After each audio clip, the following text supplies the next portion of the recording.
महादेव देव देव महादेव देव देव महादेव देव देव महादेव देव देव महादेव त्रिनयन नीलकंठ त्रिनयन नीलकंठ अर्धांगी गौरीपति अर्धांगी गौरी। जय श्री माता जी। हम सब श्री माँ की प्रतिमा की ओर देखेंगे और नमस्कार करेंगे। अपने दोनों हाथ गोद में, अपना पूरा अटेंशन अपने दोनों हाथों के सेंटर पे श्री माँ की बिंदी की ओर देखना है और प्रार्थना करनी है। परम पूज्य श्री माता जी, आप ही साक्षात श्री आदिशक्ति हो। आपकी परम कृपा में, आपके निर्मल चरणों में ध्यान करने की अनुमति हम सबको प्रदान कीजिए। अब हम धीरे से आंखें बंद करेंगे और अपना राइट हैंड पृथ्वी तत्व पर रखेंगे।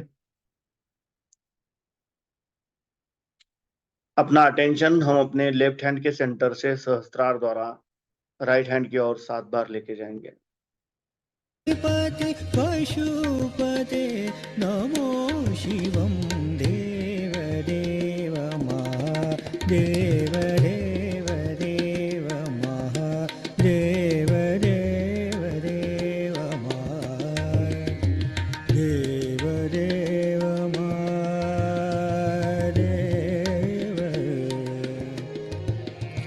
महादेव महादेव देव देव महादेव देव देव महादेव देव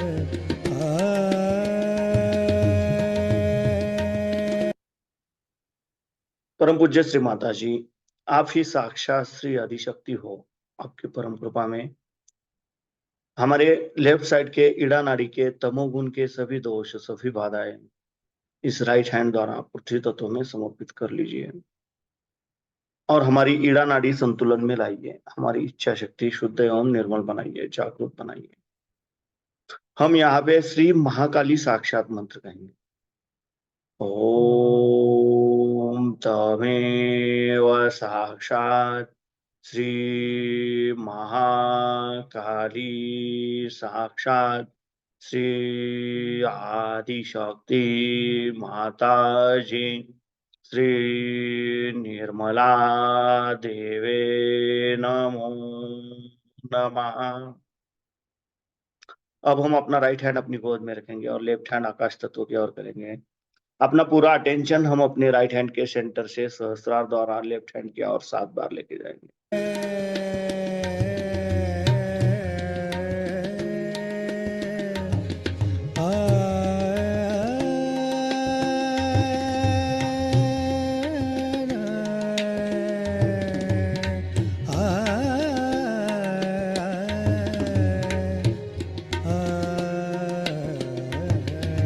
देव देव देव महादेव देव देव महादेव देव देव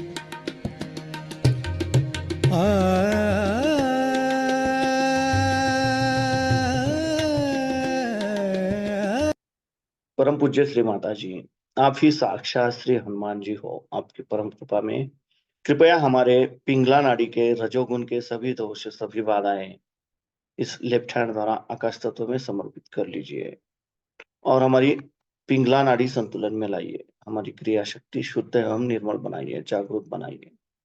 हम यहाँ पे श्री हनुमान जी साक्षात मंत्र कहेंगे। ओम तमेव साक्षात श्री हनुमान जी साक्षात श्री आदिशक्ति माता जी श्री निर्मला देवे नमो नमः। अब हम अपने दोनों हाथ अपनी गोद में रखेंगे और अपना पूरा अटेंशन हम अपने मध्य मूलाधार चक्र पर क्लॉकवाइज 7 बार रोटेट करेंगे।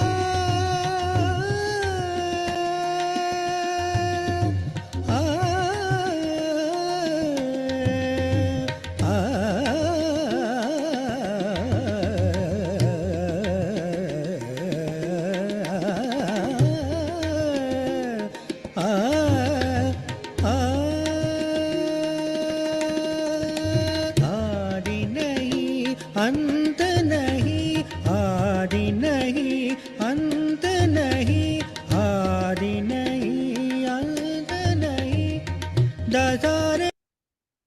परम पूज्य श्री माता जी, आप ही साक्षात श्री निर्मल गणेश हो।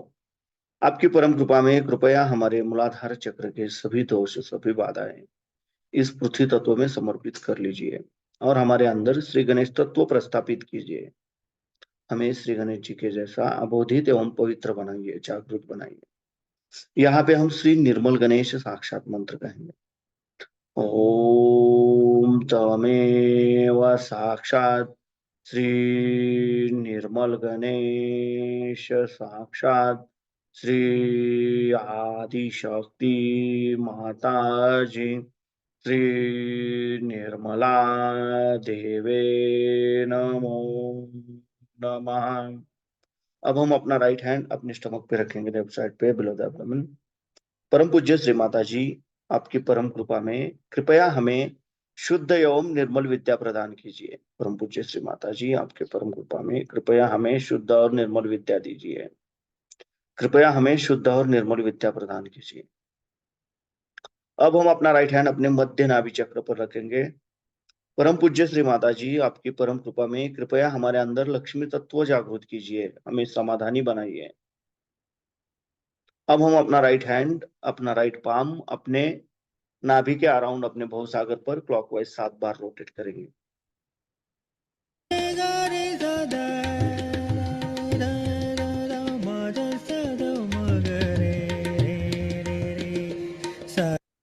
परम पूज्य श्री माता जी, आप ही साक्षात श्री आदिगुरु दत्तात्रेय हो। आपकी परम कृपा में कृपया हमारे अंदर गुरु तत्व जागृत कीजिए, हमें खुद का गुरु खुद बनाइए।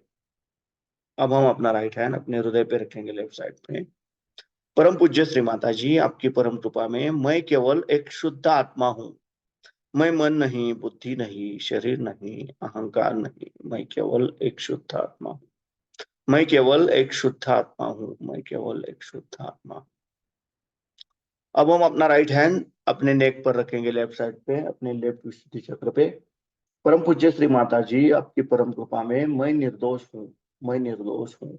मैं निर्दोष हूँ। अब हम अपना राइट पाम अपने आज्ञा चक्र पर, जहां पे हम बिंदी लगाते हैं, वहां पे रखेंगे। यहाँ पे हमें 3 बार क्षम कहना है। क्षम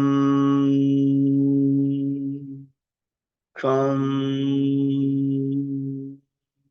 क्षम। अब हम अपना राइट पाम अपने सहस्रार पे रखेंगे और धीरे धीरे क्लॉकवाइज 7 बार रोटेट करेंगे, मसाज करेंगे। हरे ग म ग रे सा सा ग म द द सा द सा रे म द सा ग म द रे रे सा। आदि नहीं, अंत नहीं, आदि नहीं, अंत नहीं। परम पूज्य श्री माता जी, आप ही साक्षात श्री सहस्रार स्वामिनी हो। आप ही साक्षात श्री आदिशक्ति हो। आपकी परम कृपा में कृपया हमें निर्विचारिता प्रदान कीजिए। अब हम अपने दोनों हाथ अपने गोद में रखेंगे, अपना पूरा चित्त अपने दोनों हाथों के सेंटर पर केंद्रित करेंगे और इसी अवस्था में हमें श्री मां की अमृतवाणी सुननी। व्याघ्र पर विश्व।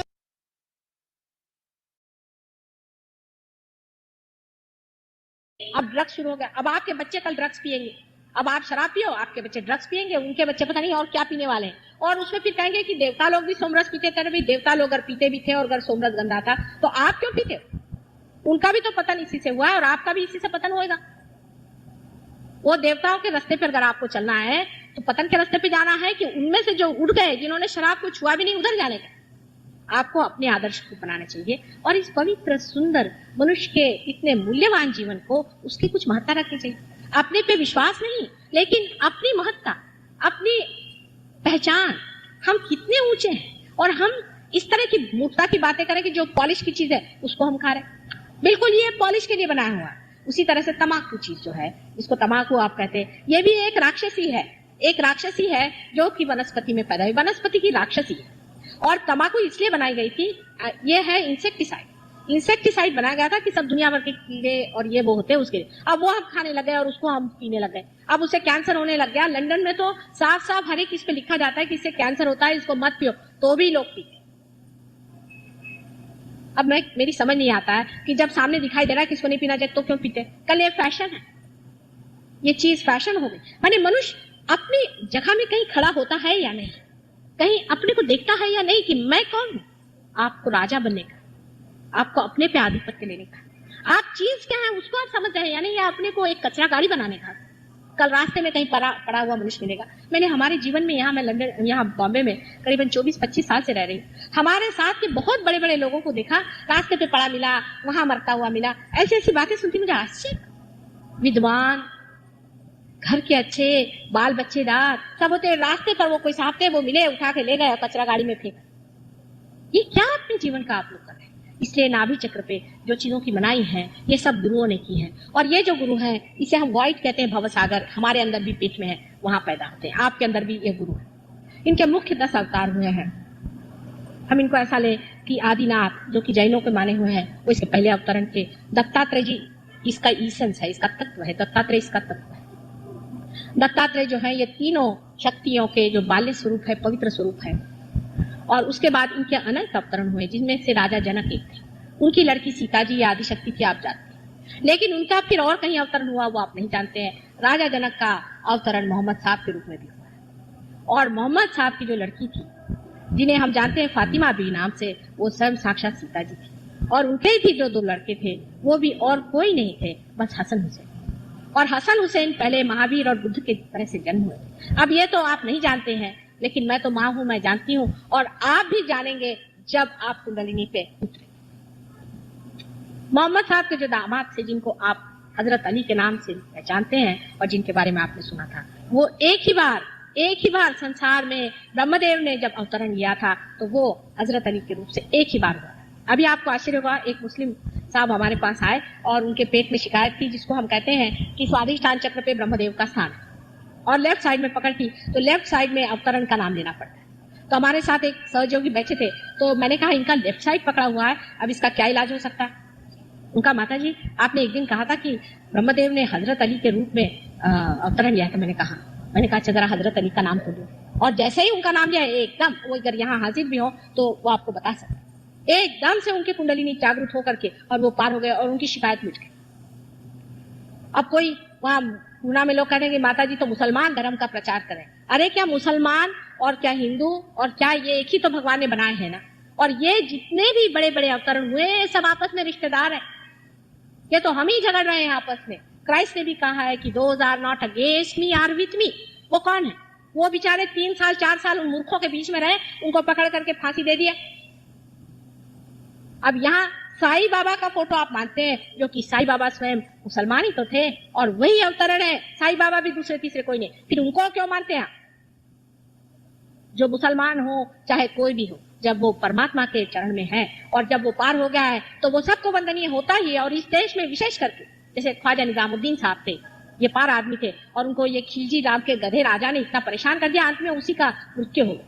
लेकिन वो थे ही जो ऊंचे हैं, वो चाहे मुसलमान हो चाहे हिंदू हो चाहे कोई, इस भारतवर्ष में हमेशा पूजे जाते। और आप अगर इस भारतवर्ष की जनता है और आप इस भारतवर्ष के रहने वाले हैं तो आपको पता होना चाहिए कि इस देश में इन छोटी छोटी बातों को लेकर के और बड़ी बात नहीं मिलाई जाती। हीरे को यहाँ पर कोई पैदा के गोबर में नहीं मिला देता। ये हीरे की बात है, जो हीरा है वो हीरा ही है, वो चाहे किसी भी जाति में पैदा। और कौन सी ऐसी जात है जो अपने को सबसे बड़ा अच्छा समझे बैठी हुई है? ये जाति बना बना के ही तो आपने परमात्मा का भी ठिकाना कर दिया। मराठीत म्हणायचं म्हणजे खोबरं केलंय देवाचं। अब तो यह हालत आ गई है कि पहले तो हम बंबई वाले थे, फिर बंबई में हम मुसलमान थे, कोई हिंदू थे, कोई क्रिश्चियन थे, और अब तो हम ये बिल्डिंग वाले हो गए। और बिल्डिंग वाले में भी हम ये माला के हो गए। क्या मनुष्य इसलिए बना है कि संकीर्ण से संकीर्ण और छोटा से छोटा। इस चक्र पे सिंबल के लिए हमको मानना चाहिए समुद्र। समुद्र इसका सिंबल है। जब आपका ये चक्र खराब हो जाता है तो समझ लेना कि आपके अंदर की जो समुद्र की जो विशालता है वो बिल्कुल संकुचित हो गई, कहीं दब गई। अगर पेट का कैंसर किसी आदमी को होता है तो उसको ये पता होना चाहिए कि पेट का कैंसर उसके इसी गलत तनाव से हो जाता है। समझ लीजिए कोई अगर मुसलमान है, था ही अभी अब एक केस हुआ था, एक मुसलमान डॉक्टर है वो हमारे पास आए, उनको पेट का कैंसर था, वो ईरान के रहने वाले। तो मैंने उनसे बताया कि देखिए आप मेरे पास ट्रीटमेंट के लिए तो आए, लेकिन आपके बड़े पक्के मुसलमान हैं। हालांकि ईरान में इतने पक्के मुसलमान नहीं होते। वो कहा हाँ साहब मैं तो हूँ और मैं तो कोई चीज को नहीं मानता। तो मैंने कहा क्या आप दत्तात्रेय को मानेंगे? पहले नहीं मैं तो उनको नहीं मान सकता। तो मैंने कहा अगर आप दत्तात्रेय को नहीं मान सकते तो मैं आपको ठीक नहीं कर सकती। अगर ये दत्तात्रेय के सारे अवतरण है तो आप एक हाथ को माने और दूसरे हाथ को नहीं माने तो क्या वो मान सकते हैं? मैंने कहा आपको दत्तात्रेय को मानना पड़ेगा। उनका नहीं हम तो इसको नहीं मान सकते, तो बहुत गलत बात है माता जी आप कह रहे हैं। मैंने कहा अच्छा ठीक है आप जाइए। उसके बाद वो फिर लंदन में पहुंचे, भाई नहीं किस तरह से कर दो, कैंसर की बीमारी हो गई तो जरा से फिर कान पकड़े जाते हैं, कहले जो भी कहिएगा। मैंने कहा चलो टीका लगाया उनको, मैंने कहा चलो हाथ जोड़ करके और दत्तात्रेय का उनसे मैंने मंत्र कहलवाया और उसके बाद आज वो भगवान की कृपा से ठीक है। ऐसे अनेक लोगों का होता है। जब हम दत्तात्रेय की तो बहुत पूजा करते हैं और मोहम्मद साहब को हम अगर गालियां देते हैं तो आप समझ लीजिए कि आप मोहम्मद साहब के जो ईसेंस को तो मानते हैं लेकिन उसके अवतरण को आप अगर गालियां देते हैं तो मोहम्मद साहब स्वयं आपसे नाराज है और दत्तात्रेय तो आपसे एकदम रूठे हुए हैं कि इतने मूर्ख हैं, क्यों नहीं समझते हैं कि जो मैं कहता रहा वही ये भी कह रहे हैं और वही नानक भी कह रहे हैं। नानक संसार में हिंदू मुसलमानों की यूनिटी करने के लिए आए थे, लेकिन आज हालत क्या है उनके शिष्यों की देख लीजिए। हर तरह का विष लेकर के हम कह रहे हैं नहीं इनको मार डालो, उनको खत्म करो, इनके ये कर लो। तुम कौन होते हो किसी को मारने वाले? क्या एक चीटी भी तुमने पैदा की संसार में जो इस तरह का द्वेष फैला करके, और तुम इसको मारो उसको पीटो शुरू कर दिया, और वो भी धर्म के नाम में। ये मनुष्य है। इस मनुष्य को क्षमा करने के लिए एक माँ का ही हृदय चाहिए। मेरी समझ में नहीं आता है कि आप किस अहंकार में सारा कार्य कर रहे हैं और कितनी अंधता से आप बहे चले जा रहे हैं। ये विशालता का जो स्वरूप है ये आपके नाभि चक्र। जिस मनुष्य के अंदर में ये विशालता आ जाती है उसका नाभि चक्र पकड़ता नहीं। और भी इसके दोष है, अनेक दोष है। इसमें 10 उसकी पंखुड़ियां होती हैं और उसी से आप देखिए कि सोलर प्लेक्सस में भी 10 ही सब प्लेक्सस है। हालांकि वो फिजिकल साइड में सोलर प्लेक्सस से लोग देखते हैं, उसका इमोशनल साइड नहीं देखते। लेकिन नाभि चक्र बहुत ही महत्वपूर्ण है। आप किसी के घर खाना खाने जाते हैं, किस भावना से खाते हैं, क्या खाते हैं। अब राक्षस को आपको पहचानना तो वो जरूरत से ज्यादा खाता है, बहुत ज्यादा खाता है, और या तो वो बिल्कुल ही नहीं खाता है, भूखा ही रहता है, क्योंकि फिर वो भूत ही खाते रहता है मेरे ख्याल से कि पता नहीं क्या करता है। बहुत अति खाने वाला और बिल्कुल ही कम खाने वाला दोनों ही आदमी ठीक नहीं, व्यर्थ बीच में जो जाए सो खाए। खाने के मामले में हमारे देश में बहुत ही ज्यादा लोगों को इंटरेस्ट है। घर जाते साथ बीवी से पूछेंगे हाँ भाई क्या बनाया बताओ। औरतें सवेरे से शाम तक यही सोचती रहेंगी कि शाम को क्या बनाए जिससे आदमी का अपना पेट पूरा बिगड़ जाए, वो घर में ही बैठा रहे, दफ्तर ही न जाए। खाने पीने का विचार अपने यहाँ जो बताया गया है कि खान पान स्वच्छता से, और ज्यादा नहीं खाना चाहिए, कम भी नहीं खाना चाहिए, ठीक से खाना चाहिए, इसीलिए बताया है कि आपका नाभि चक्र ठीक है। लेकिन जो वेजिटेरियनिज्म के पीछे में लोग हर तरह का प्रकार करते हैं, इसके लिए नहीं बताया गया, या उपवास के लिए नहीं बताया गया कि रात दिन आप खाने की बात सोचते रहे कि आज मैं क्या खाऊंगा, शाम को मैं क्या खाऊंगा, आज मेरा उपवास है, आज मैं क्या खाऊंगा, इसके लिए नहीं बताया। वास्तविक मैं तो सारे सहयोगी कहते बाबा उपवास नहीं, मेरे मन के विरोध में पड़ता है, मैं तो उससे प्रसन्न नहीं होती। हाँ नहीं खाना हो तो कुछ और चीज खा लो, उसकी क्वालिटी बदल डालो। लेकिन जो उपास सवेरे से शाम तक आप सब आज उपास से बैठे हैं, वो लोग पार नहीं होते। मैं आपसे बता, अगर आप उपासड़े लोग होंगे तो आप पार नहीं हो सकते। ये जानना चाहिए कि उपास करने से अगर परमात्मा मिलता है तो अपने देश में तो एटलीस्ट 30-40% लोग तो ऐसे ही पार हो जाने चाहिए। इस तरह की बेवकूफी की बातें किसने बताई? उल्टा परमेश्वर ने जो दिया है उसको प्रसन्न चित्त हृदय से लगा करके आप खाइए और सुख से रहिए। इस तरह से जब आप रहिएगा, जिस तरह से आप कर कार्य करेंगे, तो आप देखिए कि परमात्मा भी आपसे प्रसन्न रहेंगे और सारा संसार भी आपसे प्रसन्न रहेगा। लेकिन आप तो उस वक्त भी उपास करते हैं जबकि परमात्मा का गौरव करने का समय, जब परमात्मा का गौरव करने का समय है उस वक्त आप क्यों उपास करते? खाने पीने के मामले में और भी बहुत सारी हमारे यहाँ बातें कि हम लहसुन नहीं खाते हैं। लहसुन नहीं खाना चाहिए अगर आपका ब्लड प्रेशर लो हो। अगर आपका ब्लड प्रेशर हाई है तो लहसुन जरूरी खाना चाहिए। सब चीजों का एक एक नियम होता है। हमारे यहाँ तो एक जनरल चीज है कि वो उनके यहाँ मैं गई थी, वो हरा धनिया की पत्ती नहीं खाती तो मैं भी नहीं खाती। अरे भाई क्यों नहीं खाती? उन्होंने छोड़ दिया तो मैंने भी छोड़ दिया। माने जैसे कि हमने पहले तो बुद्धि को ही त्याग दिया। खाने पीने से परमात्मा नहीं मिलता है, उल्टे खाने पीने में इतना चित्त लगाने से जरूर परमात्मा छूट जाएगा। रात दिन खाने पीने में व्यस्त रहने से भी नाभि चक्र पकड़ता है। अब बहुत से लोग ये कहते हैं कि माता जी जिनको खाने को भी पूरा नहीं मिला वो परमात्मा की ओर कैसे जाए? ये प्रश्न सब लोग अपने देश में मुझसे पूछते हैं और मैं जब बहुत लोगों से बोलती हूँ तो ऐसा शहरों में मैंने देखा, पर जब मैं गांव में जाती हूँ तो कोई भी ऐसा मुझसे प्रश्न नहीं पूछता। ये तो शहर वाले हैं जो कि खा पी के तरबेज है, वो पूछते। गांव वालों की तो कमाल ये है कि उनको अगर पता है कि हमारी मोटर इधर से जा रही तो पहले ही रास्ते पे वो लेते रहेंगे और मोटर रोक लेंगे और बस खटाखट पार होते हैं वो, क्योंकि उनके लिए उनको मालूम है कि खाना पीना ही सब कुछ नहीं है, खाने पीने से ही संतोष नहीं है, खाने से आगे कोई चीज है, क्योंकि उन्होंने भूख सही हुई। और वो जानते हैं कि अगर भूख ही सब कुछ चीज होती है तो हम आज तक जीते नहीं। हालांकि उनकी दशा ठीक करनी चाहिए, वो आप लोगों को ठीक करनी चाहिए जो आज शहर में बैठे। लेकिन वो जब तक आप पार नहीं होंगे, जब तक आपकी शक्तियां जागृत नहीं होगी, आप वो चीज ठीक नहीं कर सकते। लेकिन एक बहाना ढूंढा जाता है, उसके पीछे में छिप कर कहा जाता है कि माता जी जब तक लोगों की दशा, आपकी दशा क्या है? आप तो मोटरों में घूम रहे हैं, खूब आराम से खा रहे हैं, और आप कह रहे हैं हम गरीबों की दशा अच्छी करें। अगर कोई भूखा आदमी मुझसे ऐसा आकर कहे तो मैं उस बात को मान्य कर सकता, लेकिन मैंने आज तक देखा नहीं कि कोई गरीब आदमी ऐसी बात उठाएगा। यहाँ पे कलवा से बहुत ही गरीब खानदान के लोग हमारे यहाँ पे, और जब भी आएंगे कोई ना कोई फूल लेके आएंगे। मैंने कहा क्यों बेटे इतना खर्चा करते हर समय? मुझे उनका बड़ा जी होता है, इतने प्रेम से आते रहते हैं और इतने प्रेमी लोग हैं। अभी मैं उनके यहाँ प्रोग्राम में गई तो जहां से मेरी मोटर से मैं गई हूँ उतने सारा रास्ता इन लोगों ने बत्तियां जलाई थी, और वहां पहुंची तो सारी बत्तियां, और इतने गांव के लोग 1000 आदमी इतने प्रेम से वहां पहुंचे। मैं एकदम से मेरे तो जी भराया। मैंने कहा बेटी इतना तुमने क्यों खर्चा किया? हमारे व्यवस्थापकों से मैंने कहा बाबा इनका जो पैसा दे दो, इतना इन्होंने खर्चा किया, इनका पैसा दो। कहा माता जी हमने तो एक पैसा नहीं खर्चा किया, लोगों को पता हुआ कि आप आ रहे हैं तो ये साहब ने हमको ये भिजा दिया, उसने वो भिजा दिया, जिसका मंडप था उसने अपने आप लगा दिया, चलो माता जी हमारे आशीर्वाद करें। कभी मैंने देखा नहीं कि उन्होंने हमसे कहा कि हमें खाने को दो कि पीने को दो। माँ हमें परमात्मा दो। वो लोग मांग रहे हैं और आप लोग उस आड़ में भाग रहे हैं। आप जिस दिन पार हो जाएंगे, आप स्वयं इस चीज को पालेंगे, तो यही स्थान है जहां पर श्री विष्णु और लक्ष्मी जी का स्थान है। और जिस वक्त ये जागरूक हो जाता है तब आपको आश्चर्य होगा। इन्हीं की बात मैं बताती हूँ जो कलवा के हैं। तो मैंने उनसे कहा कि भाई तुम रोज मेरे लिए एक हार लाते हो, तो इतना खर्चा करते हो, मुझे बड़ा दुख लगता है। और हमेशा मैंने देखा एक हार लेके वो आती है। मैंने कहा बेटे इसका पैसा तो बहुत लगता है, तुम मत लाया करो। नहीं माँ, कहने हम आपसे बता नहीं सकते, हमारे साथ एक बड़ा चमत्कार हो। मैंने कहा क्या? कहने लगे कि हम पार हो गए। उसके बाद दूसरे दिन सवेरे हमारे पास एक आदमी आया, और वो कहने लगा, एक सिंधी आदमी आया और कहने लगा कि आपकी जो जमीन है ये बहुत ही बढ़िया है, और ये जमीन की जो मिट्टी है वो इससे हम ईंटें बनाएंगे, क्या तुम हमें ये बेचोगे? और कहने लगे वो हर रोज मिट्टी उठा के ले जाते और हमें बहुत सारे रुपए देते। उनके अंदर की लक्ष्मी जब जागृत हो गई तो पैसा को क्या, पैसा माने संपत्ति आपके अंदर आए। अगर आप पार हो जाए तो आपके अंदर स्वयं साक्षात लक्ष्मी जागृत होती है। आपके यहाँ बहुत से सहयोगी वो बता सकते हैं कि जिनकी नौकरियां नहीं थी उनके पास भी पैसे की भरमार हो। उसकी वजह यह कि आपके अंदर की लक्ष्मी जागृत होना चाहिए। अब लक्ष्मी का मतलब पैसा नहीं, लक्ष्मी का मतलब संतोष। मनुष्य के अंदर वो एक तरह से संतोष आता है। मैं देखती हूँ करोड़ोंपति लोग मेरे पास आते, करोड़ोंपति लोग, लेकिन कहते माता जी हमारे जरा आइएगा आप हमारे घर में, हमारे यहाँ वो बिजनेस खोल रहे हैं, आपके आशीर्वाद से अच्छा चलेगा। अभी भी उनको ये लगा है कि अभी और रुपया है। और मैंने कहा आपके इनकम टैक्स तो ऐसी पड़ रहा है, काहे को बिजनेस और खोल रहे हो, उसे और परेशानी होगी। कोई बात नहीं माता जी, वो तो हम इंतजाम कर लेंगे। ये पैसा नहीं है, पैसा का मतलब है संतोष।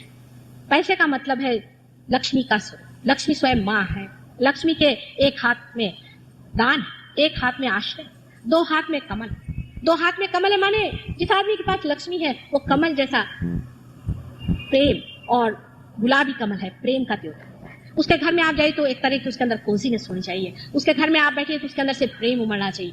उसको मैं रईस मानती हूँ जिसका घर हमेशा खुला है। मैं अपने पिता की बात बताती हूँ जो कि लीजेंडरी लोग सोचेंगे। मेरे पिता का घर सुबह शाम 24 घंटे खुला रहता। वो भी रियलाइज आदमी थे, और वो कहते पता नहीं बेटे कोई भी भूला भटका आ जाएगा, उसको पानी की जरूरत पड़ जाए, कुछ पड़ जाए तो उसको अंदर आए।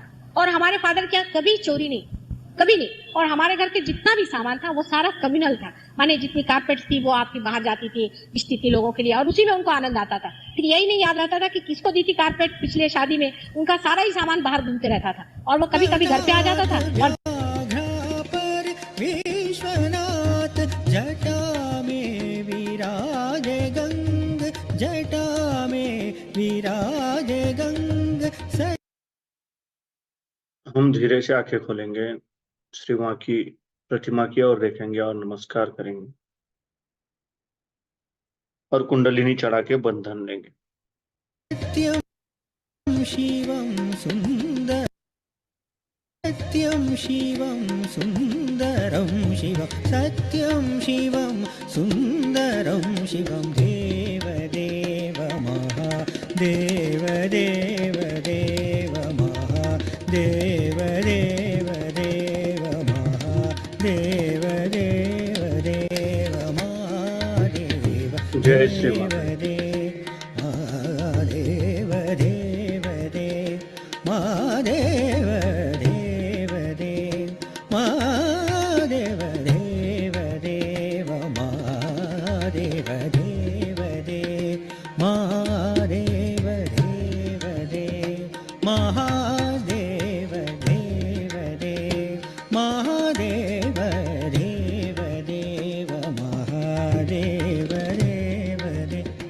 दस मद गम रे गम सरि ग ग रे गम तम गम गरि सा देव देव महा